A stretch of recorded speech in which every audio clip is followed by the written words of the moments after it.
भासे जना भूवरी दीक्षा देव निजो जगतिया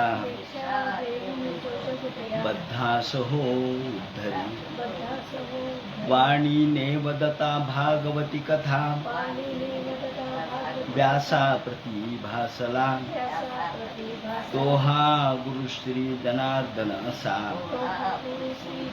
पाटांगणी शोभला। सद्गुरुनाथ महाराज की जय।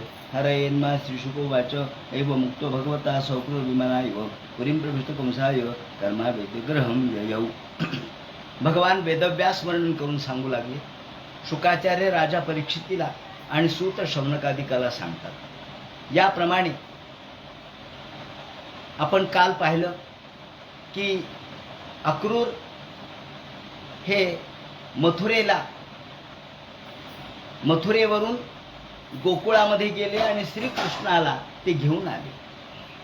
मथुरेमध्ये श्रीकृष्णाला आणल्यानंतर कृष्णाने सांगितल्याप्रमाणे कृष्ण हे एका बगीचामध्ये जिथे त्यांना राहण्याची जागा त्या ठिकाणी ते थांबले आणि अक्रूराला सांगितलं तुम्ही घर जा आणि राजाला सांगा तुमच्या आज्ञेप्रमाणे कार्य झालेलं आहे।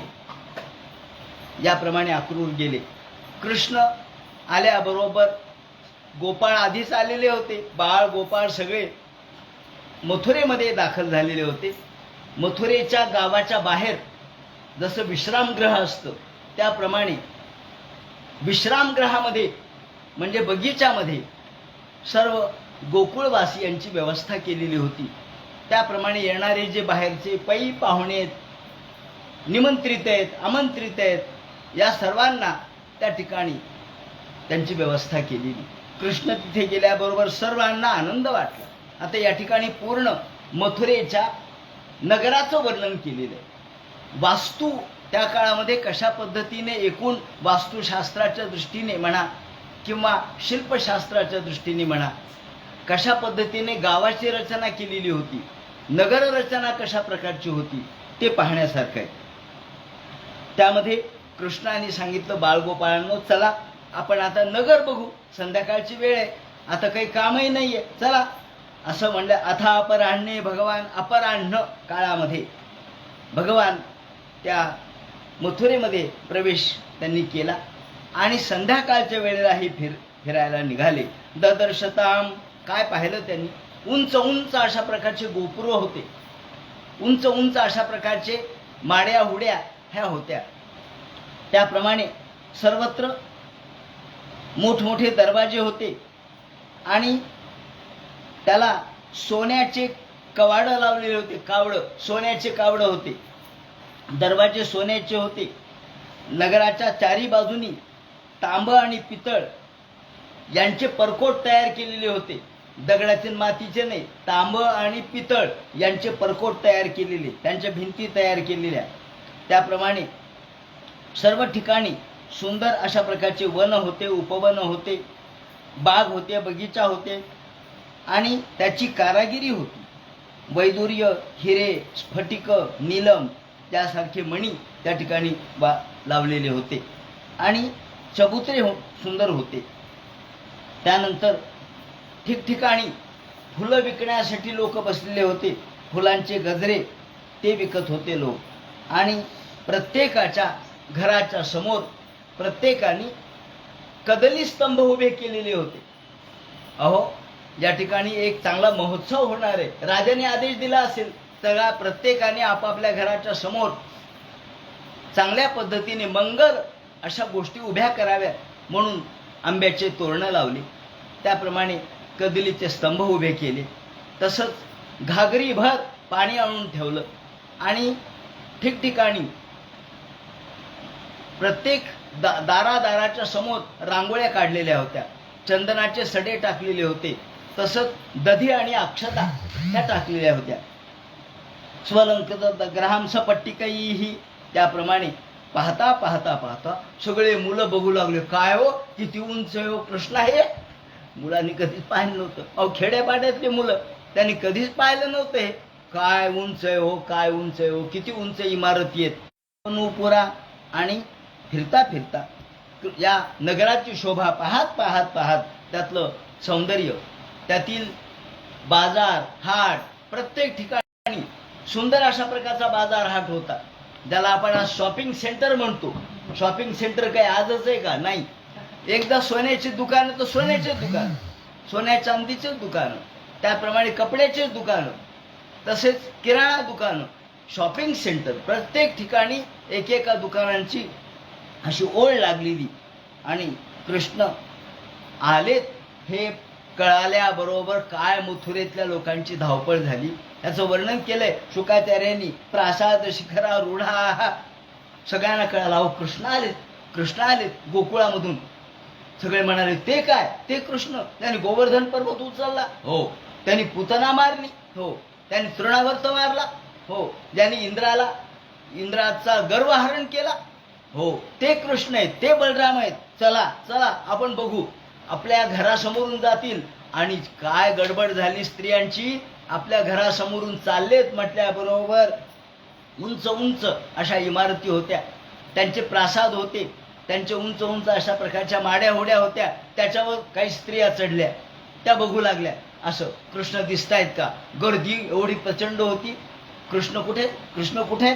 अहो अभ्यवर्षण, कुणी कुणी हातामध्ये फुलं घेतले आणि कृष्ण आपल्या दारासमोरून गेले की त्याच्या अंगावर आपण फुलं टाकावे, फुलांचा वर्षाव करावा म्हणून कुणी कुणी फुलं घेतली, कुणी दही घेतले, कुणी अक्षता घेतल्या. आणि तावानर्चो प्रमुदिता तत विजयातया, मोठमोठे ब्राह्मण वृंद ब्रह्मघोष करत निघालेले होते. आणि श्रीकृष्णाला पाहण्यासाठी जे गडबड झाली सगळ्यांची की या वेळेला श्रीकृष्ण आणि बलराम एकमेकींशी बोलू लागल्या. सगळ्या स्त्रिया, अहो हाय कृष्ण हरम्याने चैवारुगा हा काशीत त्यांनी वर्णन केले. काही काही स्त्रिया यांच्या कानावर वार्ता आली, म्हणजे कृष्ण आलेत. कृष्ण आलेत म्हटल्याबरोबर या सगळ्या स्त्रियांची एवढी गडबड झाली.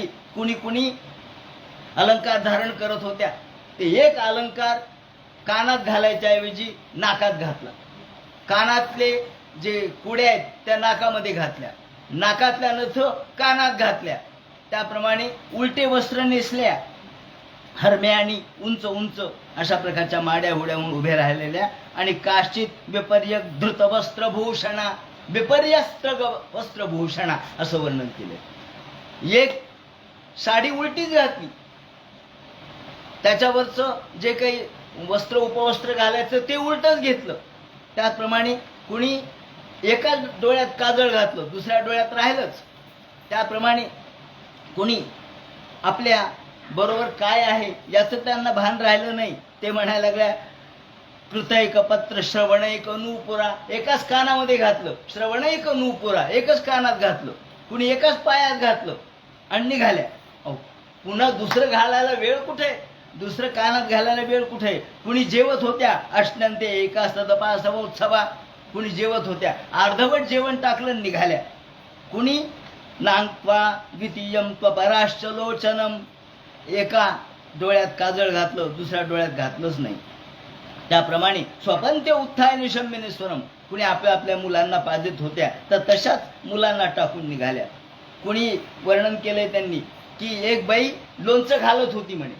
ते लोणचं घालता घालता ती बरणी आणि तिची एक मुलगी होती हरणी नावाची, तिला वाटलं चला कृष्ण आलेत म्हटल्याबरोबर आपल्या पोरीला घ्या म्हणून हरणीला घ्यायच्या ऐवजी बरणीला घेतलं, निघाली. लोक बायका म्हणे अहो काय बरणी घेऊन, अहो माझी हरणी आहे म्हणे, बरणी कुठे? अहो कशाची हरणी म्हणली, बरणी घेतली तुम्ही, काय लक्षातच नाही काय घेतलं आणि काय नाही.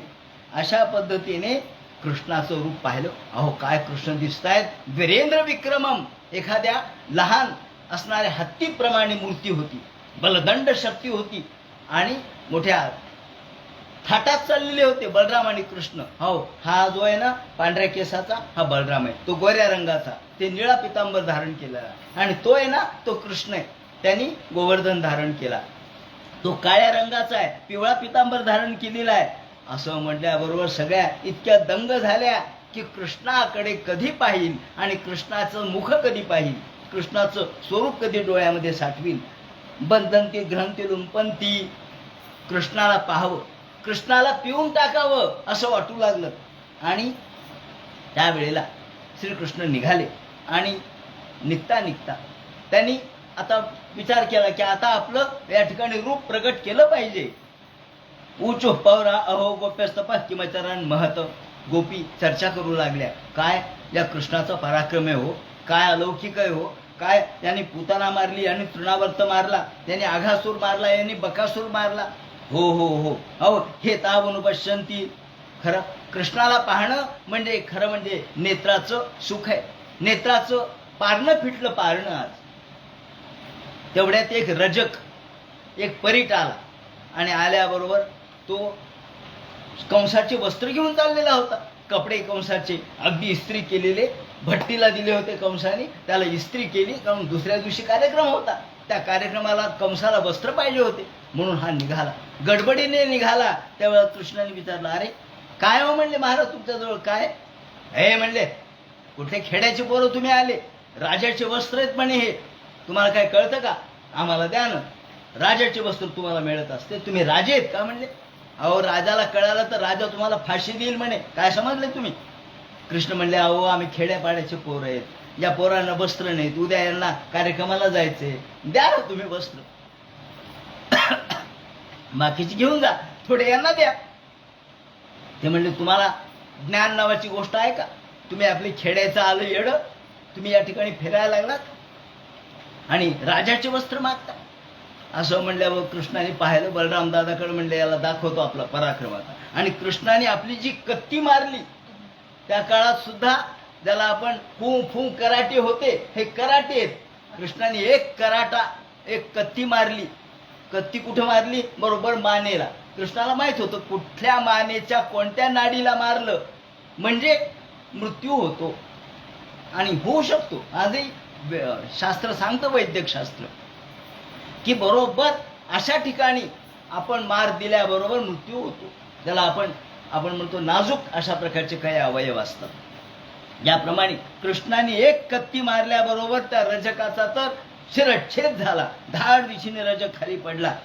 पडल्याबरोबर कृष्णाने एक पिवळं वस्त्र घेतलं, स्वतः घेतलं, एक निळं वस्त्र घेतलं. बलराम दादा हे तुम्हाला घ्या म्हणले. बलराम दादांनी ते निळं वस्त्र घेतलं, यांनी पिवळं घेतलं. सगळ्या गोपाळांना म्हणले, घ्या रे घ्या म्हणे सगळे वस्त्र. सगळ्या गोपाळांनी वस्त्र घेतले. सगळे चकित होऊन बघू लागले. म्हणले, हा एका नुसत्या थापडीमध्ये तर या रजकाला ठार मारलं म्हणे याने. म्हणजे आता या वस्त्र इतके मोठमोठे आहेत म्हणले, लांबचे लांब. आता कंस उंच होता, हे पोरं लहान लहान 8-8, 9-9, 10-10, 11-11 वर्षाची. म्हणजे आपल्याला वस्त्र कसे यावेत? पुढे एक तंतुवायक होता, टेलर. तंतुवायक म्हणजे टेलर. पुढे टेलरचं दुकान होतं. हे म्हणले, आपण त्या टेलरकडे जाऊ, त्याला म्हणावं जरा लहान करून दे बरं. कृष्ण गेले, पाहिलं त्यांनी, यांनी एका थापडीमध्ये याला मारलं. याची ताकद फार वेगळी आहे. म्हणले, आणा ना, मी सगळ्यांचं तुम्हाला वस्त्र असे बनवून देतो म्हणले, की सगळ्यांना अगदी अपडेट झाले पाहिजेत, अप टू डेट वस्त्र. सगळ्यांना त्यांनी बरोबर त्यांच्या मापाचे वस्त्र तयार करून दिले. दिल्याबरोबर या सगळ्यांनी घातले. काय दिसायला लागले पोरं, खेड्याचे कुठं दिसायले, आता आहे शहरातले पोरं दिसायले. त्यांनी पाहिलं आणि या तंतुवायकांनी कृष्णाला ही मदत केल्यामुळं कृष्णाने त्याला सांगितलं की हे तंतुवायका, तू मला मदत केली, तू सगळ्यांचे वस्त्र या ठिकाणी केले, तर तुला आयुष्यभर तुझी संपत्ती कधी कमी होणार नाही, तुला आशीर्वाद दिला. याप्रमाणे तो बध्नंती घ्नंती लुंपंती तृप्तम राजकुला आणि वै, याप्रमाणे ततस्तु वायक प्रीतस्तर्यो वेशमकल्पयत. आणि भगवान प्रसन्न झाले आणि त्याला सारूप्य मुक्ती दिली. धन संपत्ती बल ऐश्वर हे तुझं कमी होणार नाही आणि मृत्यूनंतर तुला मी सारूप्य मुक्ती देतो. सारूप्य मोक्ष, ज्या 4 प्रकारच्या मुक्ती आहेत त्यापैकी स्वरूपता, माझ्यासारखं रूप तुला प्राप्त होईल, कारण तू सगळ्यांना चांगलं केलं म्हणून तुला चांगलं. याप्रमाणे तिथे सुदामा नावाचा एक माळी होता. माळी हा सुदामा वेगळा, तो ब्राह्मण सुदामा वेगळा, हा माळी वेगळा. त्या मालाकार होता, फुलांचे दुकानं होते. त्या मालाकारांनी पाहिलं, त्यांनी सगळ्या माळा, सगळे फुलं कृष्णाला अर्पण केले, ह्या गोपाळांना अर्पण केले. त्याप्रमाणे त्यांना तांबूल दिलं, भगवंताला नमस्कार केला. त्यावेळेला भगवंताने सांगितलं, तुझी संपत्ती आजन्म कमी होणार नाही, मी तुला आशीर्वाद देतो. याप्रमाणे पुढे सुदामा प्रीतिमान सहा सुदामाला आशीर्वाद दिला. त्यांनी नमस्कार केला. सोपी वगैरे चलाम भक्तिम तस्मिन नेवा खिलात्मनी, तुझी भक्ती कायम राहील आणि तुला मी सर्व संपत्तीचा मालक करतो. तुझी लक्ष्मी वंश परंपरागत कायम राहील. एकटं तुझ्यापुरती नाही, वंश परंपरागत तुझ्या संपत्तीमध्ये खंड पडणार नाही. इति तस्मै वरं दत्त्वा श्रियं चान्वय वर्धितम्, प्रत्येक काळामध्ये तुझी संपत्ती वाढत राहील. याप्रमाणे आशीर्वाद दिल्या. तिथून एक कुब्जा चाललेली होती. तिला अष्टवक्राय म्हणतात, कोणी त्रिवक्राय म्हणतात, कोणी म्हणतात 8 ठिकाणी वाकडी, कोणी म्हणतात 3 ठिकाणी वाकडी. ही अशी विलोक्य कुब्जाम युवतीम वराननाम, दिसायला सुंदर होती, चेहरा मोहरा चांगला होता, गोरीपान होती, फक्त वाकडी होती. कृष्णाने पाहिलं, अरे ही कोण आहे म्हणले, आणि गंध घेऊन चालली होती, सुंदर अंगराग घेऊन चालली होती. काय सुगंध सुटला होता त्या अंगरागाचा. तो पाहता क्षणित कृष्णाने विचारलं, बाईसाहेब हे काय? म्हणे हा अंगराग आहे. माझा अंगराग मी तयार केला म्हणजे कंसाला खूप आवडतो. कंस महाराज माझ्याशिवाय दुसरा कोणाचाही अंगराग स्वीकारत नाहीत. अहो म्हणे तुम्ही आहेत चांगलं रूप पेशल माधुर्य, तुम्ही रूपाने चांगला, तोंडोळा चांगला आहे, पण तुम्ही असे वाकडे का चालायला लागले? म्हणजे काय करावं म्हणे, 8 ठिकाणी वाकडी आहे. 8 ठिकाणी तुम्ही कुठे दाखवलं नाही का? सगळे झालं म्हणले, सगळे डॉक्टर झाले, अगदी मुंबईपर्यंत जाऊन आले, काही उपयोग झाला नाही. आयुर्वेद झालं, त्याचप्रमाणे युनानी झालं, सगळ्या प्रकारचे औषधोपचार झाले, इंजेक्शन झाले, म्हणले मग काही उपयोग नाही झाला. कृष्ण म्हणले मी करू का प्रयत्न? म्हणजे तुला येतंय का? हो म्हणले. हो म्हणल्याबरोबर श्रीकृष्ण म्हणले उभे राहा. कारण या कुब्जेने सर्वांना अंगराग लावला, कृष्णाच्या अंगाला अंगराग लावला. कृष्णाला सुंदर अशा प्रकारचं चंदन लावल्याबरोबर कृष्ण बलराम सगळे बाळ गोपाळ कृष्णाने ओळखलं की ज्या स्त्रीनं निर्व्याजपणाने आणि कुठल्याही कंसाची भीती न बाळगता त्यांचा अंगराग मला लावला, तेव्हा तिच्यावर उपकार केले पाहिजे. जिने मला अंगराग दिला तिला आपण योग्य अशा पद्धतीचे तिच्या मनातल्या इच्छा पूर्ण केल्या पाहिजे. म्हणून श्रीकृष्णाने तिच्या दोन्ही पायावर 2 पाय दिले, म्हणे तळपायावर 2 पाय दिले आणि तिच्या या हनवटीला आपलं जे अंगुष्ठ आहे आणि तर्जनी ह्या दोन्हीनी एक जो धक्का दिला वरती, पद्भ्याम आक्रम्य प्रपदे द्वंगुल्युष्टान पाणीना, 2 अंगुलीने असं वरती उचललं. वरती उचलल्याबरोबर एकदम ती सरळ झाली. नुसती सरळ नाही झाली, ती लक्ष्मी सारखी प्रतिलक्ष्मी दिसू लागली. सातदर्जु समानांगी बृहत शोणे पयोधरा, मुकुंद स्पर्शनात सद्यो. भागवतकारांनी शब्द वापरलाय, मुकुंदाचा स्पर्श झाल्यावर ती वाईट कशी राहील, मुकुंदाचा स्पर्श झाल्यावर ती वाकडी कशी राहील, ती दरिद्री घाण कशी राहील. अहो सद्यो प्रमदोत्तमा, ताबडतोब एखाद्या सुंदर स्त्रीप्रमाणे दिसू लागली. रूपौदारी गुण संपन्ना, असं वर्णन केलेलं आहे की कृष्णाला एक विद्या येत होती. आता कृष्ण तर ईश्वरच आहे, कधी कधी कोणत्या विद्या आत्मसात केल्या काय माहित, त्यांनी एक विद्या आत्मसात केली होती असं वर्णन एकाने केलेलं आहे. त्यांनी जी वाकडी वस्तू आहे त्याला सरळ करण्याची विद्या कृष्णाला येत होती. त्याला उल्लापन विधान विद्या असं म्हणतात. ही उल्लापन विधान विद्या कृष्णाने आत्मसात केली होती. ज्या लोक वाकडे त्याला कृष्ण सरळ करत होते. पहा ना, सगळे वाकडे, पुतनेपासून सगळे वाकडेच लोक त्याच्या नशिबी आले, त्या सगळ्यांना त्यांनी सरळ केलं. पुतनेपासून त्या आत्ता या कुब्जेपर्यंत जेवढे वाकडे त्याच्या समोर आले तेवढे त्यांनी सरळ केले. उल्लापन विधान विद्या असं म्हणतात. तेव्हा ही त्यांनी प्राप्त केलेली होती. त्यामुळे श्रीकृष्णाचा स्पर्श झाल्याबरोबर ती नुसती सरळ झाली नाही, ती सौंदर्यवती झाली. आणि ताबडतोब तिने पाहिलं, आपल्या स्वतःकडे पाहिलं, हा मी तर सरळ झाले, आणि रूप सौंदर्य आपलं लावण्य असं पाहिलं. स्वतःच्या रूपाकडे पाहू लागली. मी राहिलीच नाही, म्हणजे माझ्यामध्ये एवढा बदल ज्यांनी केला कृष्णा माझ्या घरी चला. म्हणून कृष्णाचा पदर धरला. कृष्णा माझ्या घरी चला आता. बलरामासमोर बलराम दादा कृष्णाकडे बघू लागले. कृष्ण म्हणाले, मी तुझ्याकडे नक्की येईल, काळजी करू नकोस, तुझ्या इच्छा मी पूर्ण करीन, पण मला माझं काम करू दे. माझं काम झाल्यानंतर हे कुब्जे मी तुझ्याकडे नक्की येईल. एवं स्त्रिया याचमान कृष्णो रामस्य पश्यतः मुखम वीक्षानुनगम. कृष्णाने तिला समजावून सांगितलं आणि मी माझं काम झालं तर तुझ्याकडे नक्की येईल असं आश्वासन दिलं. आणि तिथून निघाले. जात जात जात पुढं जात जात आता मात्र काय दिसू लागले, नवे वस्त्र धारण केलेले होते, त्याप्रमाणे अंगराग घेतलेला होता, सुगंध सगळीकडे पसरलेला होता. आणि सर्वांच्या समोर पुढे जात जात जात जिथं धनुष्य ठेवलं होतं, आता उद्या या धनुष्याची पूजा करायची, याप्रमाणे धनुष्याच्या पूजेसाठी ठेवलेलं होतं धनुष्य. धनुर्याग होता ना, त्यामुळे धनुष्य त्या ठिकाणी ठेवलेलं होतं. तिथे काही रक्षक ठेवले होते त्या धनुष्याच्या साठी, आणि उद्या त्याची पूजा अर्चा करायची म्हणून ते धनुष्य ठेवलेलं.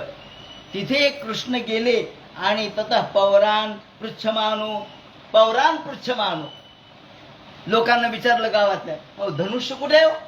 आता कृष्णाला माहित होतं सगळं, पण नाही विचारलं, धनुष्य कुठे ठेवलं? पौराण पृच्छमानो. ते म्हणले ते पलीकडे त्यांच्या त्या राजगृहाजवळ. राजगृहाजवळ आहे का? बर, चला राजगृहाजवळ. राजगृहाजवळ गेले तर तिथं काही शिपाई उभे होते.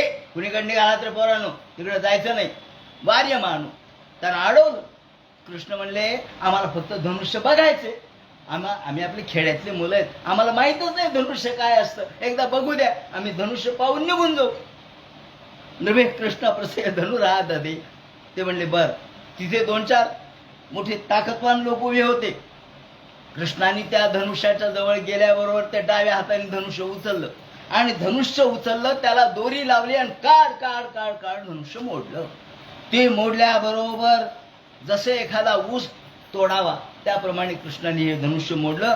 तिथे असलेले सेवक रक्षक धावत धावत आले आणि त्यांनी कृष्णावरती आक्रमण केलं, मारायला सुरुवात केली. तत्क्षणी कृष्णाने त्या धनुष्याचे 2 जे तुकडे होते ते घेतले आणि त्यानंच ठोकून काढलं, बदडून काढलं. काय रे म्हणले, आमच्या नादी लागतो का?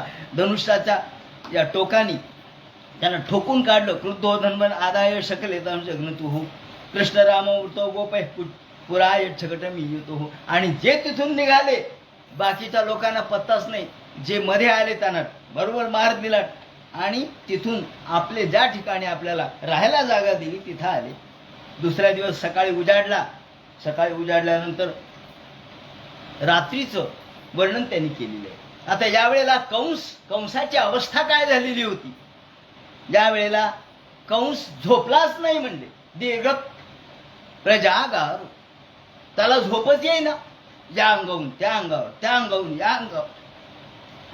आपण कृष्णाला इथं आणलं, आवाज आला धनुष्याचा. काय झालं काय झालं? कोणी म्हणलं धनुष्य मोडलं. कोणी मोडलं? कृष्णाने मोडलं. कृष्णाने मोडलं म्हणल्याबरोबर तर कृष्ण म्हणजे त्याच्या हृदयामध्ये काहीतरी धसकी निर्माण करणारा शब्द झाला आणि मग मात्र तो घाबरला. तो रात्री झोपेना. त्याला आपल्या पाण्यामध्ये आपलं रूप, म्हणून तर पाण्यात रूप पाहायचं नसतं, त्याने आपली सावली तो बघू लागला. त्याप्रमाणे पाण्यात बघितल्यानंतर त्याला आपल्याला डोकंच नाही असं दिसायला लागलं. अरे आपलं डोकं कुठे गेलं? पाण्यात आपलं रूप दिसलं पण डोकंच दिसलं नाही.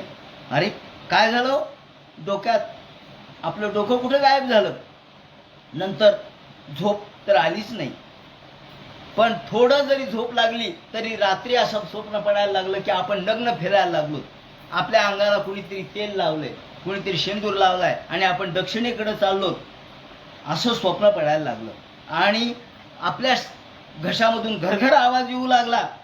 अरे मला असं वाईट स्वप्न का पडू लागलं? आणि प्रेत परिष्वंग, आपण एखाद्या प्रेताला आलिंगन दिलंय असं स्वप्न पडायला लागलं. स्वप्ने प्रेत परिष्वंग खरं यानं विषादनम. आपण गाढवावर बसलो, आपल्यावर गाढवावर बसून कोणीतरी आपल्याला दक्षिणेकडे घेऊन चाललंय, आपण नग्न आहोत, मग आपल्याला माळा वगैरे लाल घातलेले आहेत, असं स्वप्न एकदम जागा व्हायचं. काय हो, काय स्वप्न पडलं भयानक. हे सगळं स्वप्न म्हणजे पुढे होणाऱ्या गोष्टीच्या सूचना होत्या. याप्रमाणे हे स्वप्नशास्त्र नावाचं एक शास्त्र आहे आपल्याकडे. त्या स्वप्नशास्त्रामध्ये, स्वप्न विज्ञानामध्ये हे सगळं वर्णन केलेलं आहे की माणसाला मृत्यू येत असताना किंवा जवळ असेल तर त्याला काय काय स्वप्न पडतं. याप्रमाणे पश्चन मरण संत्रस्तो निद्राम लेभेन चिंतया. आणि आता उद्या तो आपला कृष्ण समोर येणारच आहे. कृष्णाला आपण ठार मारू. कृष्ण कृष्ण त्याला सारखा डोळ्यासमोर कृष्ण दिसू लागला म्हणून भयात कंसाहा, भय वाटू लागलं कृष्णाचा. आता मात्र भीती वाटू लागली. ज्यांनी एवढ्या धनुष्याला मारलं, धनुष्य मोडलं, त्या जवळचे लोक मारले. आता आपण उद्या त्याला ठार मारू. कंसा परिवृतो मात्याई. आणि मग सकाळ झाली. सकाळ झाल्याबरोबर सगळे मल्ल, सगळ्यांना बोलावलं, सगळ्यांना तयार ठेवलं. अरे तयार राहा, आता माझा जो शत्रू आहे त्याला ठार मारायचंय बरं का. हो म्हणजे सगळे मल्ल सकाळीच तेल लावून तयार झाले. सगळे आपल्या आपल्या अंगाला तेल लावायला लागले. मल्ला स्वलंकृता तृप्ता सोपाध्याय समाविशन. चाणूर आहे, मुष्टिक आहे, शल आहे, तोशल आहे, कूट आहे, ह्या सगळ्यांना उभं केलं. आणि दुसऱ्या दिवशी बरोबर वेळेला सगळे गच्च भरले होते. गावचे लोक आलेले होते. गोकुळातले तर होतेच होते, पण आजूबाजूच्या लोकांना आमंत्रण दिलेली होती. हा उत्सव होता. आणि काही नाही, फक्त प्रदर्शन ज्याला आपण हे सगळे काही कार्यक्रम करत असतो किंवा काही टुर्नामेंट्स जशा असतात, हा टुर्नामेंट्सच आहे एका अर्थाने. एका अर्थाने क्रीडेचा आविष्कार आहे. क्रीडा वेगवेगळ्या करायच्यात. कोणी कुस्ती करणार आहे, कोणी मलखांब खेळणार आहे, कोणी अजून काही करतील. याप्रमाणे कुस्त्याची दंगल आयोजित केलेली होती. याप्रमाणे रंगद्वार समासाध्य त्या ठिकाणी सुंदर सुशोभित वातावरण केलेलं होतं. आणि त्यामध्ये सगळ्यात पुढे एक कुवलया पीठ नावाचा हत्ती समोर ठेवलेला होता की कृष्णाला आधी बोलवायचं. आल्याबरोबर पहिल्यांदा हत्तीच्या पायाखाली तो तोडवला गेला पाहिजे, तो आतमध्ये येऊच नाही अशी व्यवस्था केलेली होती. कृष्ण तिथे गेले, बलराम दादा तिथे गेले, दोघेही गेले. रंगद्वार समासाध्य तस्मिन नागमवस्थितम. हा मोठाच्या मोठा हत्ती तिथं होता, कुवलया पीठ नावाचा. कृष्णाने अंबष्ठाला सांगितलं. अंबष्ठा हा माहूत होता. अंबष्ठाला म्हणले, बाजूला करतो हत्ती, मला आतमध्ये बोलावलंय म्हणले.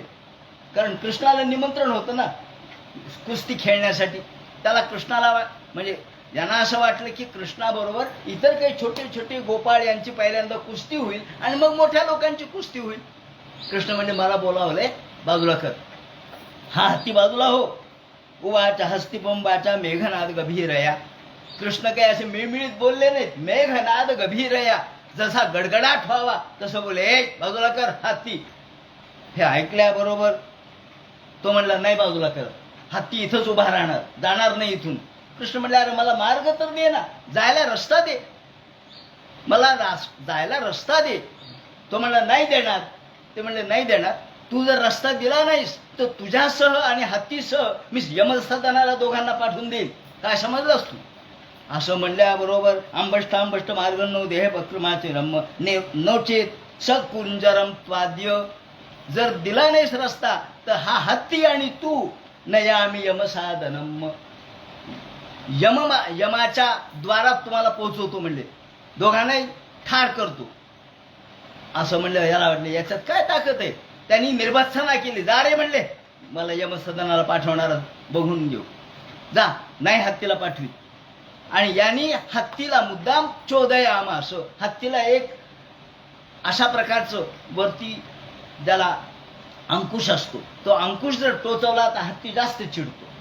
त्याप्रमाणे अंकुश टोचवला त्याच्या डोक्याला. हत्तीचं जे डोकं आहे ते मऊ असतं, त्यामुळे तिथं अंकुश टोचवला म्हणजे हत्ती ताब्यात येतो आणि आपल्या मनाप्रमाणे सगळे व्यवहार करतो. कृष्णाच्या अंगावर हत्ती पाठवला यांनी मुद्दाम. कृष्णाच्या अंगावर हत्ती पाठवल्याबरोबर कृष्णाने हत्ती समोर यायला म्हटल्यावर हत्तीच्या खाली शिरले. बारीक होते, हत्तीच्या खाली गेले, हत्तीच्या मागे गेले. आता हत्तीला वळायला, कृष्ण कुठेही शोधायला फार वेळ लागला. तेवढ्यात श्रीकृष्णाने त्या हत्तीला ढकललं. ते जवळजवळ 25 धनुष्य लांब तो हत्ती पुढे गेला. विचकर्ष यथा नागम सुपर्ण इवलीलया. ज्याप्रमाणे एखाद्या सुपर्ण म्हणजे गरुडाने जसं नागाला बाजूला करावं त्याप्रमाणे कृष्णाने हत्तीला बाजूला केलं. आणि 25 धनुष्य लांब गेला हत्ती. पुन्हा धावत धावत हत्ती आला. त्यावेळेला कृष्ण त्याच्या मागे गेले. आता हत्तीने कृष्णाच्या अंगावर जाण्यासाठी आपले दोन्ही दात कृष्णाला टोचवण्याचे प्रयत्न केले. आता हे दोन्ही दाताने कृष्णाला ठार मारणार. त्याच वेळेला कृष्ण त्याच्या खाली गेले. त्याच्या मागे जाऊन त्याचं शेपूट धरलं आणि गरगर गरगर गरगर फिरवलं आणि एका दगडावर आपटलं. मृतकम दीपमुत्सर्ग दंतपाणी समाविशत. आणि त्याचे दोन्ही दात उपटून घेतले. हत्ती तर मेलाच मेला, पण त्याच्याबरोबर माहूतही मेला आणि त्याचे 2 दात उपटले. ज्या वेळेला हत्ती ठार झाला, त्या हत्तीच्या अंगावरचं सगळं अंगातलं रक्त कृष्णाच्या अंगावर उडून आलं. हत्ती काय लहान होता का? 10,000 हत्तीचं बळ असलेला हत्ती, त्याचं रक्त कृष्णाच्या आणि बलराम दादाच्या अंगावर उडून आलं. त्यांनी त्याचे दोन्ही दात उपटले आणि निघाला. आता बलराम आणि कृष्ण आतमध्ये निघाले. हे कंसाने पाहिलं की आता हे रंग या शाळेमध्ये येऊ लागले, जिथे हे दंगल सुरू होणारे कुस्तीची, त्या ठिकाणी येऊ लागले प्रवेशाच्या तिथे. त्यावेळेला कृष्ण कसा दिसला याचं वर्णन भागवतकारांनी अतिशय नाट्यपूर्ण पद्धतीने केलेलं आहे. हे वर्णन जर आपण ऐकलं किंवा वाचलं तर लक्षात येईल की प्रत्येकाला कृष्ण वेगळा दिसला, प्रत्येकाला कृष्ण वेगळा भासला. कृष्ण एकच आहे, पण प्रत्येकाला वेगळा भासला. ते म्हणतात मल्लानाम अशनिर्नृणाम नरवर स्त्रीणाम स्मरो मूर्तिमान. मल्लानाम अशनिर्नृणाम. मल्ल सगळे उभे होते. शल, तोशल, कूट, चाणूर, मुष्टिक हे सगळे मल्ल जरी धिप्पाड होते, पर्वतप्राय होते, तरी त्यांना वाटलं की अहो हे प्रत्यक्ष इंद्राचं वज्र आहे. वज्र पडल्यानंतर पर्वताचं चूर्ण होत असतं. इंद्राचं वज्र माझ्या समोर येऊ लागलंय. कृष्णाकडे बघून इंद्राचं वज्र आहे असं वाटू लागलं. नरवरहा स्त्रीणाम स्मरो मूर्तिमान. सगळ्या गोपिका स्त्रिया गावातल्या, मथुरेतल्या, बाहेरगावच्या सगळ्या बसलेल्या होत्या. या स्त्रियांना वाटलं हा प्रत्यक्ष मदन आहे. आता एकाला प्रत्यक्ष इंद्राचं वज्र वाटलं आणि स्त्रियांना मदन वाटला. स्त्रीणाम स्मरो मूर्तिमान. गोपानाम, कृष्णाचे मित्र गोपाळ. अरे आपला मित्र आहे हा. त्यांना त्याच्यामध्ये काही नाही दिसलं. आपलं रोज आपण खेळतो, सुरकुरांबे खेळतो, पारंब्या खेळतो, हुतुतू खेळतो. हा आमचा मित्र आहे. गोपानाम स्वजनो सताम क्षितिभुजाम शास्ता स्वपित्रो शिशुः. वेगवेगळ्या गावचे राजे आलेले होते. त्या राजांना वाटलं खरा राजा हाय, खरा सम्राट आहे हा, आपल्यापेक्षा जास्त ताकदवान हाच आहे. आणि स्वपित्रो शिशुः. त्या ठिकाणी नंद वगैरे जमा झालेले होते. नंद आलेले होते, वसुदेव देवकी आलेल्या होत्या. अरे आपला पुत्र आहे. नंदाना यशोदेला, रोहिणीला आपला पुत्र वाटला. आणि कंस बसलेला होता उच्चासनावर. कंसाला कोण वाटला? ते म्हणतात मृत्योर भोजपतेर.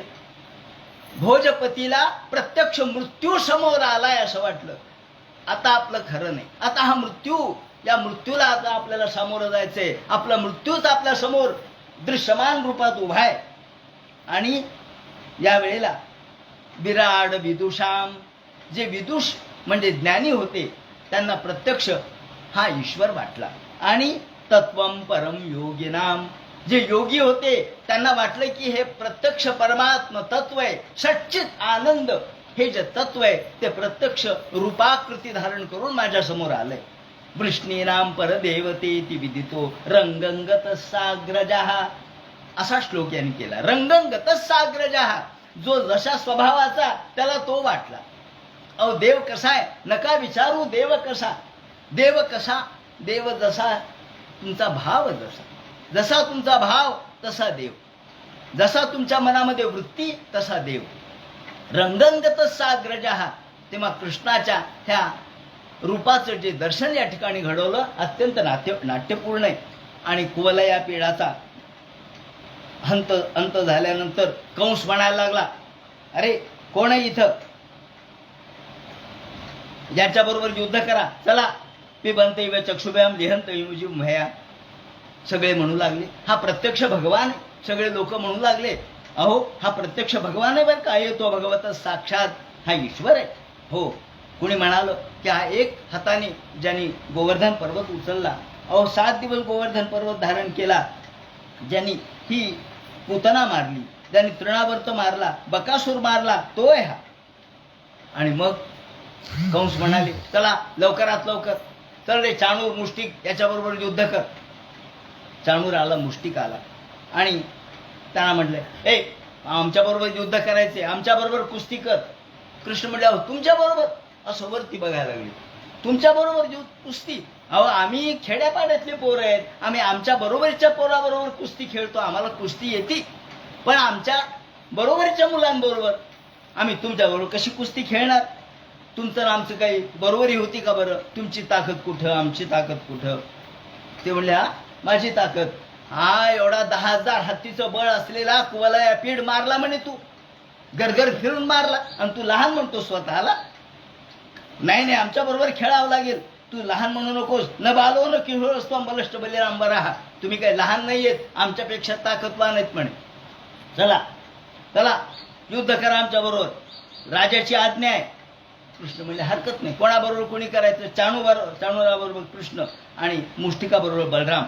दोघांचे युद्ध सुरू झाले, दोघांच्या कुस्त्या सुरू झाल्या, आणि मग मात्र सगळ्या प्रेक्षकांमध्ये हलकं लोळ माजला.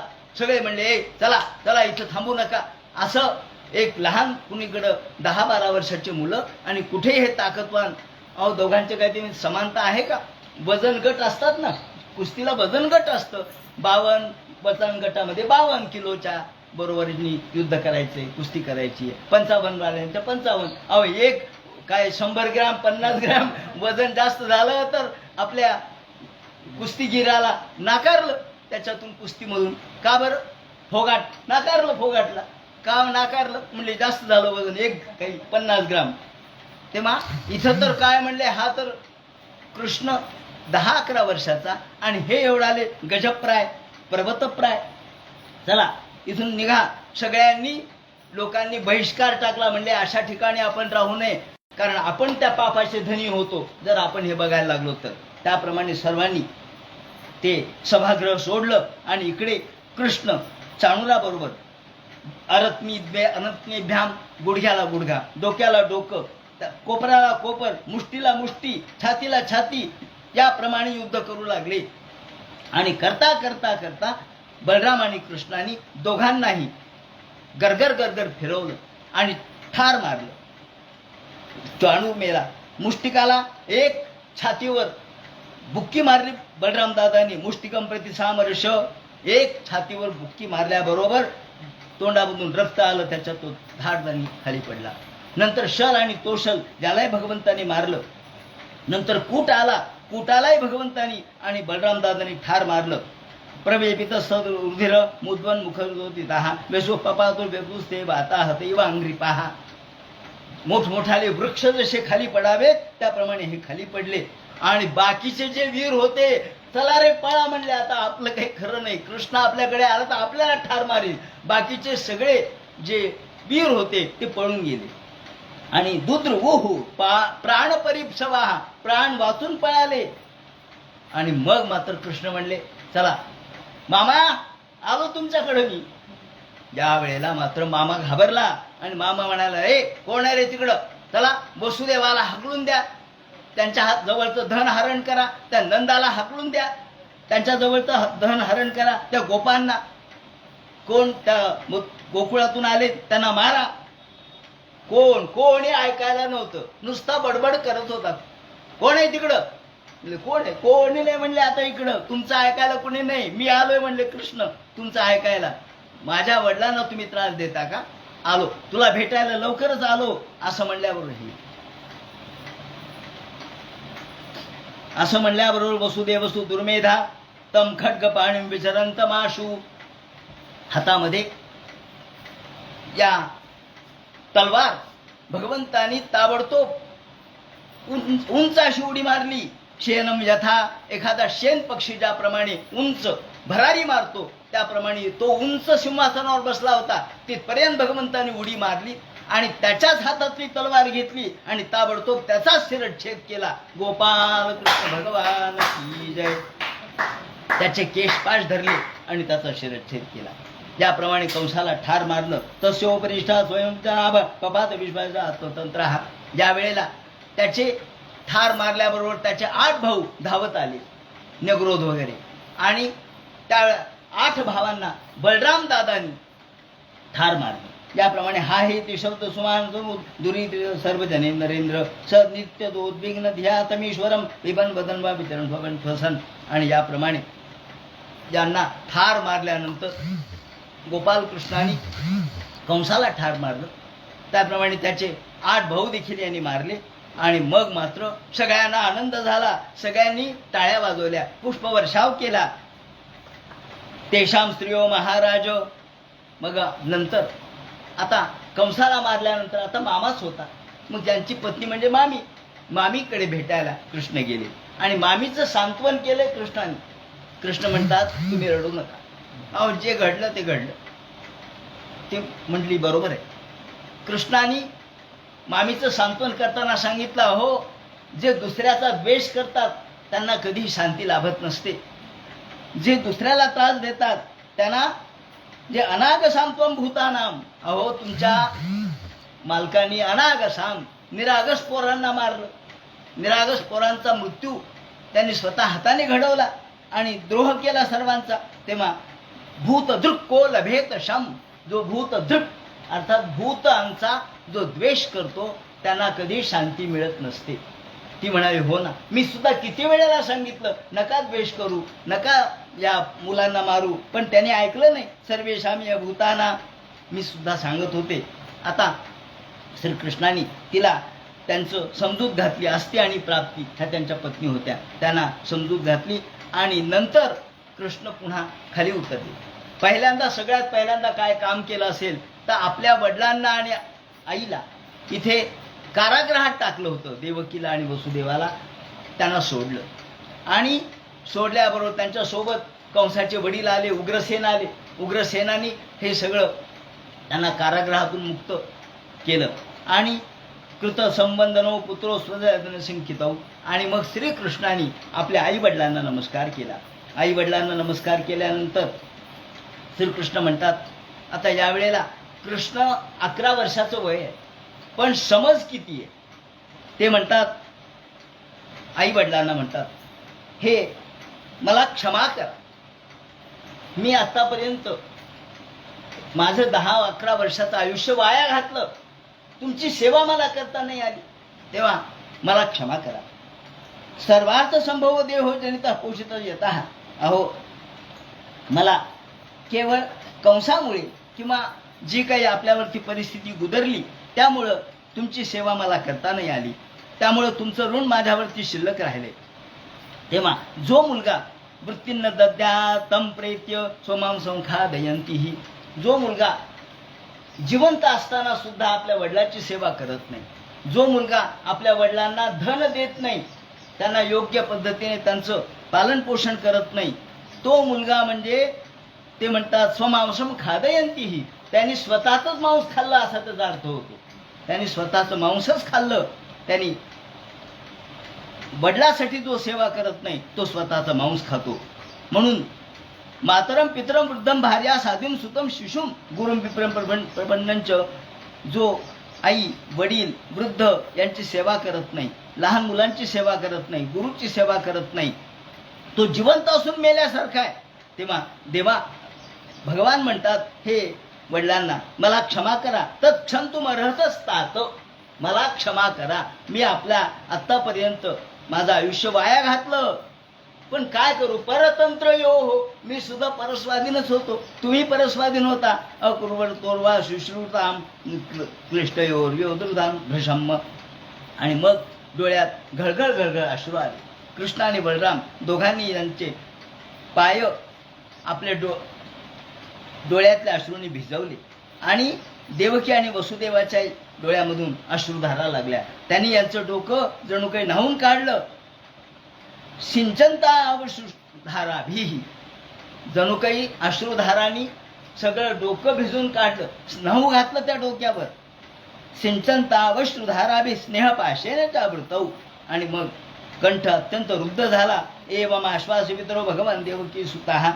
त्यानंतर कृष्णाने सांगितलं, या कंसाचे वडील त्यांना सांगितलं की तुम्ही आता राज्य करा. ते म्हणले नाही नाही, कंसाला तुम्ही ठार केलं तर तुम्ही. ते म्हणले नाही, अहो ययातीचा शाप आहे, यदूना राज्य नाही, त्यामुळं आम्ही राजे होऊ शकत नाही, तुम्ही याप्रमाणे राज्य करायचं.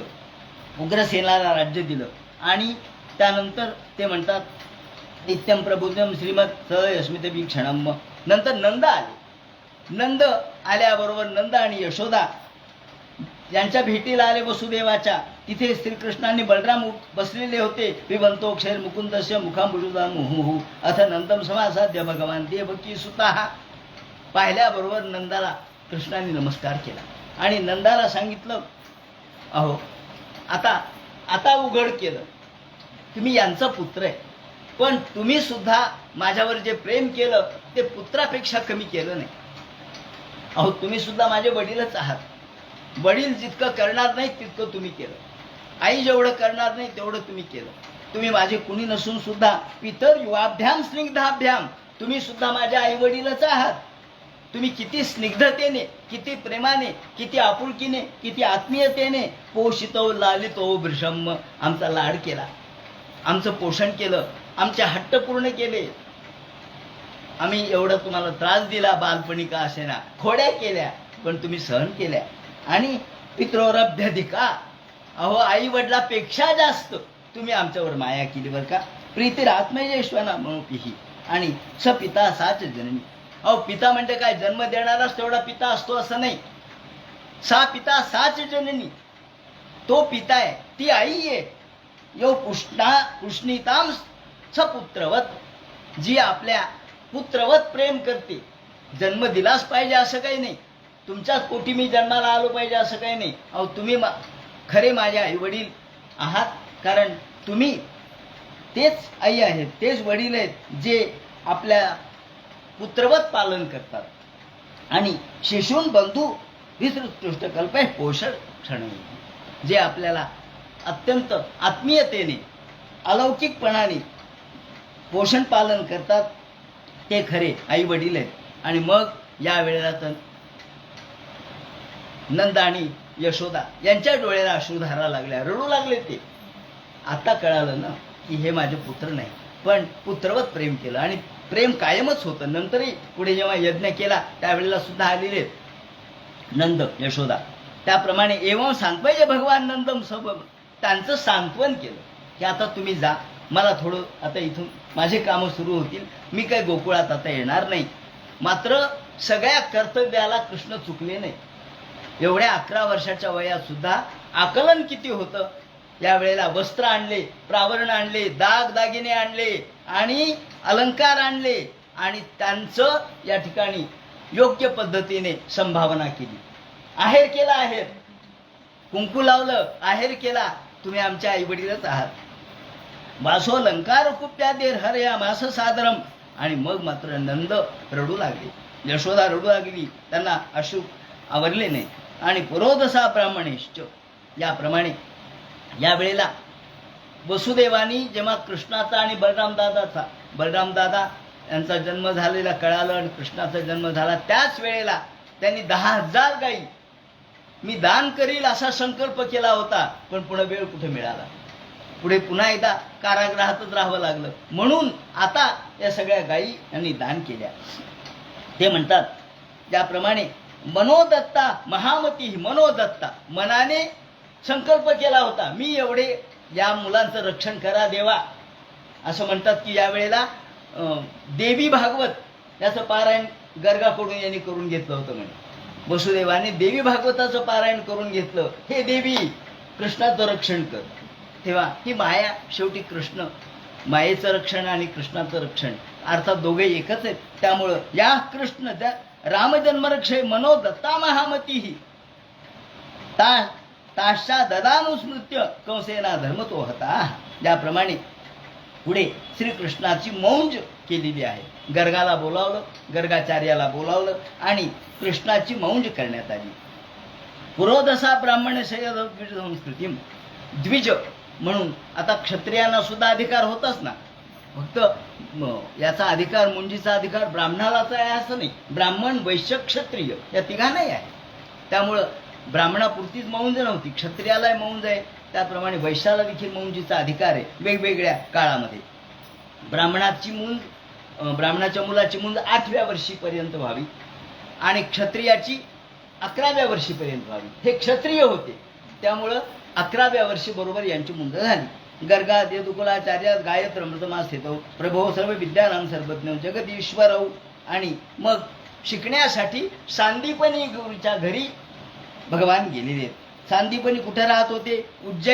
उज्जैन अवंतिका असं नाव होतं त्या काळात, त्याला उज्जैन म्हणतात. उज्जैनम महाकालम हे उज्जैन. त्या ठिकाणी अवंतीपूर म्हणजे उज्जैन, या ठिकाणी हे गुरु राहत होते. यथोपसाद्यतो दांतो गुरु वृत्तीव निंदिताम.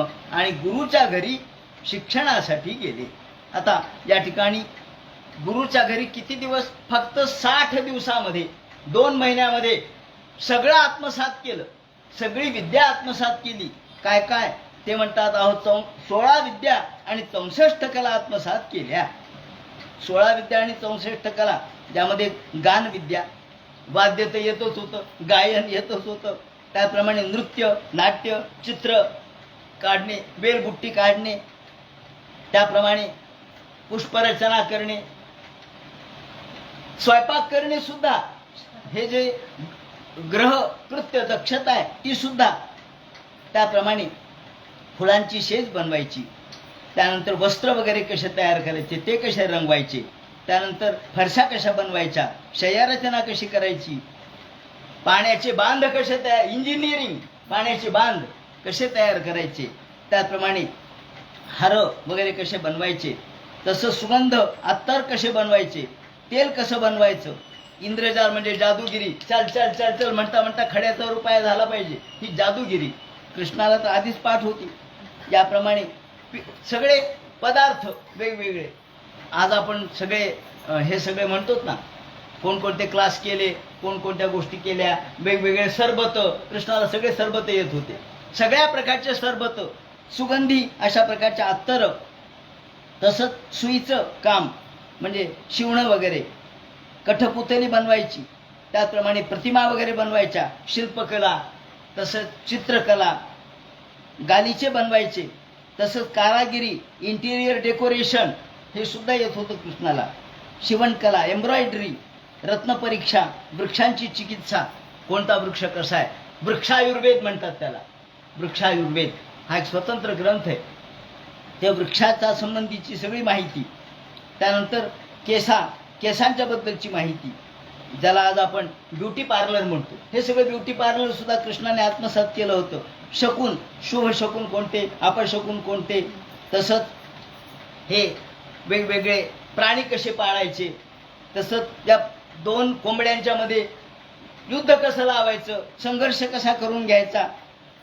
तसंच एवढंच नव्हे तर पोपटाची भाषा, मैनीची भाषा, पिंगळाची भाषा हे आत्मसात केली. याला ओनोमोटोपिया असं म्हणतात, म्हणजे सगळ्या पक्ष्यांच्या भाषा आत्मसात केल्या.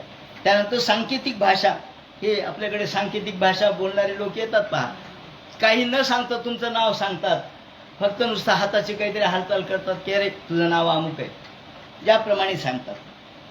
तसंच मातृका यंत्र कसं बनवायचं, रत्नांची परीक्षा, छळ करून काम कसं करून घ्यावं, एखाद्याचा छळ करायचा पण त्याचं काम करून घ्यायचं, याप्रमाणे. आणि मनामध्ये रचना कशी करायची सगळ्या या युद्धाची, तसंच कोशांचं ज्ञान, छंदाचं ज्ञान, वस्त्रांच्या मध्ये कसं आपल्याला गुप्त व्हायचं याचं ज्ञान, वस्त्र कसं लपवायचं, द्यूतक्रीडा कशी खेळायची, वस्तूचं आकर्षण कसं करायचं, वस्तू दुसरीकडे असेल तर आपल्याकडे आली पाहिजे, ही वस्तूचं आकर्षण, वेगवेगळ्या प्रकारच्या विद्या असतात. मनात लोकांचं मन आपल्याकडे कसं आकर्षित करून घ्यावं, मंत्रविद्या, तंत्रविद्या, आपल्यालाच विजय मिळाला पाहिजे अशी विजयाची विद्या, त्याप्रमाणे लोकांना आपल्याकडे वश करण्याची विद्या, पंचांग, सोनार, लोहार याची कारागिरी, कुक्कुटन न्याय, हा सगळा भगवंताने आत्मसात केला फक्त 2 महिन्यात. 2 महिन्यात सगळे वेद, उपनिषद, ते म्हणतात सरहस्यम धनुर्वेदम धर्मान न्याय पथांस्तथा, धर्म, न्याय, सगळे वेगवेगळ्या प्रकारचे शास्त्र, सगळे तर आत्मसात केले, कला आत्मसात केल्या, विद्या आत्मसात केल्या. अहोरात्र षष्ट्या 64 दिवसामध्ये सगळं आत्मसात केलं. संयुक्तो तावत एक कला हा, आणि झालं म्हणले आत्मसात केलं. अहो निगद मात्रेनं गुरुच्या तोंडून शब्द निघाला की यांचं पाठ असायचं, ऐकलं की पाठ, म्हणायची सुद्धा गरज नाही. पहिलाच असं शिष्य देवा यांनी पाहिलं असेल. कृष्ण आणि बलराम दोघांनी केवळ 64 दिवसामध्ये हे आत्मसात केलं. आणि समंत्र मंत्र्या पत्न्या समाहरणवे मृतम, आणि झालं म्हणले 64 दिवसात सगळं आत्मसात केलं. हो म्हणले. आता गुरुदक्षिणा, त्याची बायको हुशार होती. सांदीपनीच्या बायकोनी सांदीपनीला बोलवून घेतलं, म्हणले हे देव आहेत, मग काय मागायचं, तुम्ही असं काही मागू नका म्हणले, नुसते पैसे आडके कुठं सोनं आणून द्या हे नका मागू, आपला मेलेला पुत्र आणून द्या असं म्हणा म्हणे. हो म्हणले ते खरंच आहे. त्यांच्या मेलेल्या पुत्राचं नाव काही ठिकाणी दत्त दिलेलं आहे. दत्त हे त्यांच्या मृत पुत्राचं नाव होतं. आणि म्हणल्याबरोबर आणून द्या. श्रीकृष्णाला यांनी प्रार्थना केली, तुम्हाला जर गुरुदक्षिणा द्यायची तर माझा मृतपुत्र मला आणून द्या. कृष्ण म्हणले ठीक आहे. बलराम दादाला सोबत घेतलं. आधी समुद्रात उडी मारली, कारण समुद्राच्या काठावरच त्याचा मृत्यू झालेला होता. समुद्राला सांगितलं, समुद्रा मुलगा दे. समुद्र म्हणला माझ्याकडे नाही. अहो शंख नावाचा दैत्य होता, त्यांनी नेलाय. शंख दैत्याकडे बघितलं, शेवटी शंख दैत्याला मारला आणि त्याचा शंख घेतला. तो शंख पांचजन्य नावाचा शंख तो हातात घेतला. म्हणले चला यमराजाकडं. आणि जे शंख वाजवला, तो शंख वाजवल्याबरोबर सगळे थरथर थरथर कापू लागले. यमराज समोर आले. म्हणले महाराज तुमचा शंख. हो म्हणले माझा शंख वाजवला, कारण गुरुचा पुत्र तुम्ही आणलाय, तो मला परत द्या. महाराज देतो ना. कशासाठी आणला म्हणले तुमचं दर्शन व्हावं म्हणून. त्यांचा सत्कार केला, आदर केला, आणि यावेळेला गुरुपुत्र त्यांना आणून दिला.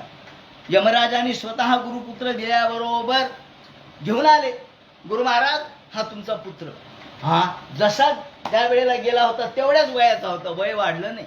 पाहिल्याबरोबर आनंद झाला गुरुला. आणि वास म्हणले आता तुझी विद्या सफल हो, तुझी विद्या सफल होईल, जी माझ्याकडून तू आत्मसात केली. कारण जोपर्यंत गुरुदक्षिणा आपण देत नाहीत मनःपूर्वक, तोपर्यंत विद्या सफल होत नसते.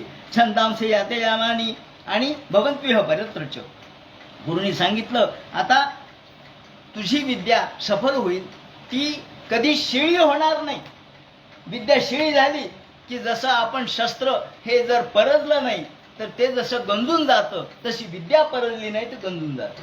त्यामुळं छंदांश यात यामाने असं म्हटलंय. तुझी विद्या नेहमीच ताजी राहील. गुरुनैवा अनुज्ञातो. आणि मग कृष्ण म्हणाले मला अनुज्ञा द्या. ठीक आहे म्हणजे तुम्हाला अनुज्ञा, तुम्हाला आम्ही आशीर्वाद देतो, आता तुम्ही तुमच्या कार्याला लागा. अनुज्ञा घेतली गृहस्थाश्रम स्वीकारण्याची आणि निघाले. आल्याबरोबर इकडे शुकाचार्य म्हणतात परीक्षिते, कृष्णाने एक काम केलं. कृष्ण म्हणले आता आपल्याला पहिल्यांदा महत्वाच्या 3 गोष्टी करायच्या. पहिली गोष्ट म्हणजे कुब्जेकडं, कुब्जेला सांगितलं होतं त्याप्रमाणे तिला भेटायचे. दुसरं म्हणजे आपल्या गोपिका ज्या गोकुळात आहेत त्यांच्याकडे उद्धवाला पाठवलं पाहिजे. आणि स्वतः या जो आपल्याला घेऊन जाण्यासाठी आलेला होता अक्रूर, त्या अक्रूराला पाठवायचे हस्तिनापुराला. कारण कृष्णाच्या कानावर वार्ता आली होती की कुंती तिचे पती वारलेत आणि तिचे जे मुलं आहेत ते बिचारे एखाद्या उघड्यावरती पडले, आणि त्याला धृतराष्ट्र नीट पाहत नाही, आपल्या भावाच्या मुलांना नीट पाहत नाही, विषम वागणूक देतोय. हे कृष्णाच्या कानावर आलं होतं. वय किती आहे पहा, आत्मसात किती केलंय.